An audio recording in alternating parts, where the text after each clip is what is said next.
say fuck, right? Your girls are watching. Your girls are watching. No. Okay, thank you.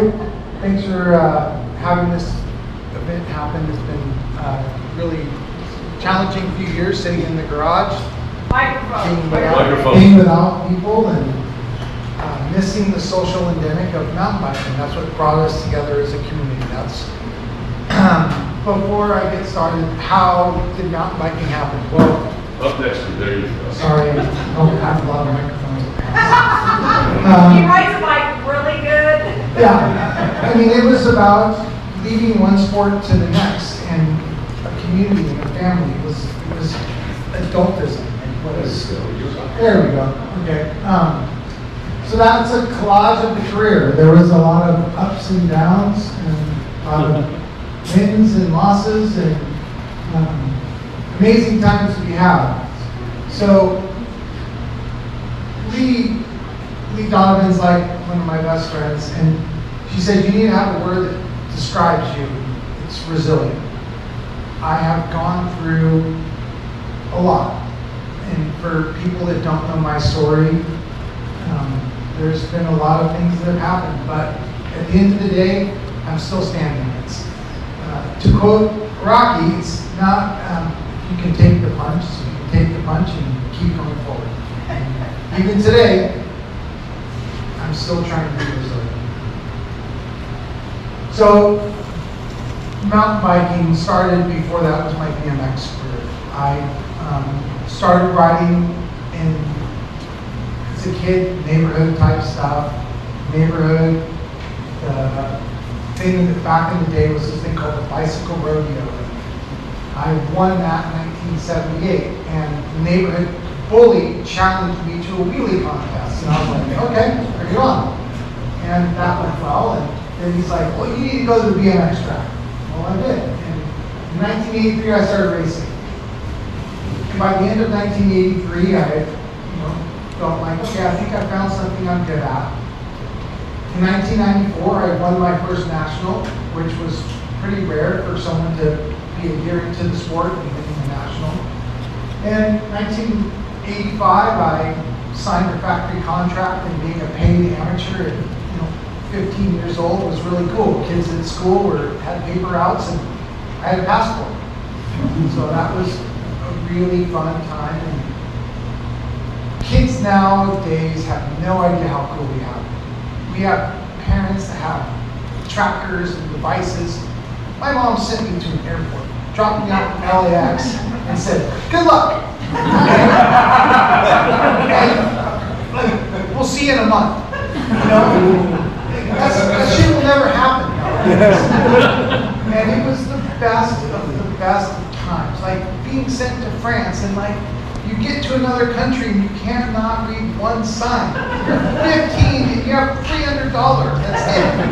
No cell phone. So 85 was great to get that exposure. In 1996, I was luckily featured in a lot of magazines. I had an ability to jump a bike at a very high level. And my first national championship, and 2 years into the sport, to win a national championship was kind of a big deal. 1987, I was a BMX action test rider. And Blake will know this, but like that was a big deal. I was the first amateur to be a part of the professional world, because I was very fortunate again to have the ability to ride a bike. 1988 was an amazing year. I was on a team called Bicycle Center, which we were, people forget about the role of a bike shop in this whole social network of mountain biking. But, Yeah, Troy, baby! and Troy he was just the coolest guy ever, and it was our hub. It's how I got into mountain bikes, because that was my BMX shop, and it was such a cool life. Like people hung out at the bike shop, and now we don't have that. People stare at devices all day, and they don't get connected. We don't do physical activities, and back then it was a big part of my life. We were awarded the best bike shop team in the country. We had the best guys. It was the best of times. And I would. Lee, who was the other? We had You had Amy Amy Hernandez, Hernandez and you had somebody else. the girl that Dave stopped. I remember. Anyways, so in 1989, so my friend Stickman here, we were at the shop one night and started talking mountain bikes. And I wanted nothing to do with it because I knew how hard mountain biking was because I had owned a road bike and I knew how hard the cross-country races were. And Stickman was like, no, there's a new sport called dual slalom. And I'm like, it's kind of like BMX downhill. Okay, let's give it a shot. So I went to Mammoth, and again, this is about stories. So this was the coolest story. So I'm driving up to Mammoth, and Stick's filling me in, like I'm getting the Reader's Digest version of mountain biking, who the people are, what the sport's about, and again, I'm a BMX. This Hans calls me a BMX clown. And we get there, and it's our first ride, and we're riding up the mountain, and here comes John Tomac, the other direction. And Stickman's like, holy shit, that's John Tomac. And I go, John! And he turns around, and Stick's like deer in the headlights, like, you know him? And I'm like, yeah. And John comes up, and I've known him for BMX, back in the BMX days, and Stickman was just blown away that the god of mountain biking was someone that I knew. And it was very surreal and humbling, and I felt really welcomed. And John was like, glad to see you tomorrow, just don't beat me, But that was my first mountain bike race, and it didn't go well. Not gonna lie, I had the fastest time, but during the race, another funny story was I crossed the finish line in the quarterfinals. I got a flat tire.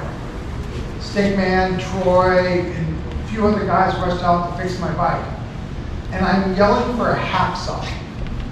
Okay, got a flat tire, and I'm yelling for a hacksaw, and everyone's like, "Dude, you got a flat tire." I'm like, well, yeah, you guys will fucking fix that, but the seat post is too high. I need to cut the seat post down, so let's cut the seat post and fix the tire. But I want a hacksaw. So the next year, the back of my pants were adorned with hacksaw because of the erroneous error that I made calling out for the wrong repair parts. Okay, this is when it gets good. Otis was pissed because I didn't send this intel today, and this is probably why. 20 years I haven't Googled anything. And when you're looking for stuff, you forget how cool your life was. Like this was, the people that were in your life that mattered. And you get choked up, you're just like, oh, that was cool. So 1990, it was badass. Not gonna lie. Like, I was the first guy that was doing professional BMX and mountain bikes, and sitting down on the same team. I was on GT at the time, and sitting down with two different team managers I'm thankful. This is what I really want to say. There's a lot of people I'm thankful for. I'm thankful for my mom. I mean, can follow that up. I'm thankful for the guys at Bicycle Center who I would never have raced mountain bikes if it wasn't for them.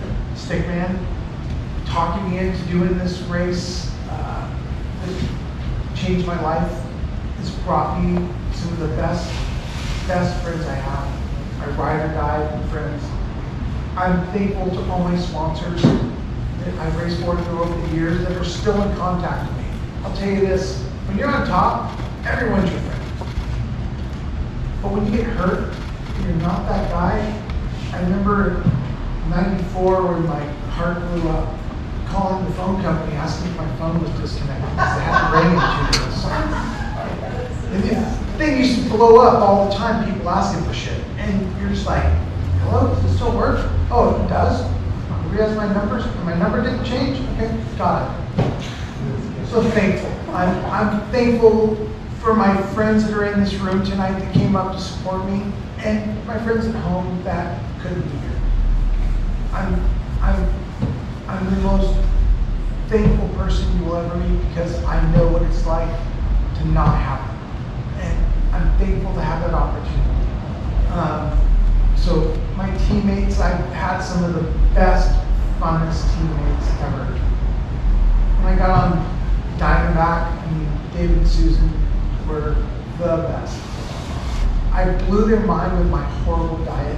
I mean, these are world-class athletes, and I'm eating friggin' McDonald's. I'm eating cake frosting for dessert. And Susan gave it to me, looked at me, and she's just like, what are you doing?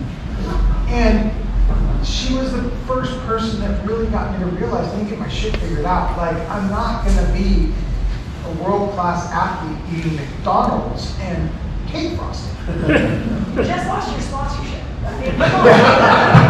Hopefully, sorry, hostess. I mean, and just all the years, and my later years with Mert, when Mert picked me up when nobody else would. Sorry. And like we had the Schwinn, GT, Yeti, we were the best team. We traveled, we were like family. And it was the best. Like I really hope that my kids can find something in their life that can connect that like that, because it was amazing. I mean, I've grown up with people in this room since I was 15 years old, and I hope to be with them another 50 years-ish. So thank you to the Hall of Fame board for considering my nomination and actually approving it. You guys clearly ran out. And I'm just thankful. I'm thankful. I'm grateful, and it's a tremendous honor that I'm so proud to share with my family and my friends. So, Thanks, Cully.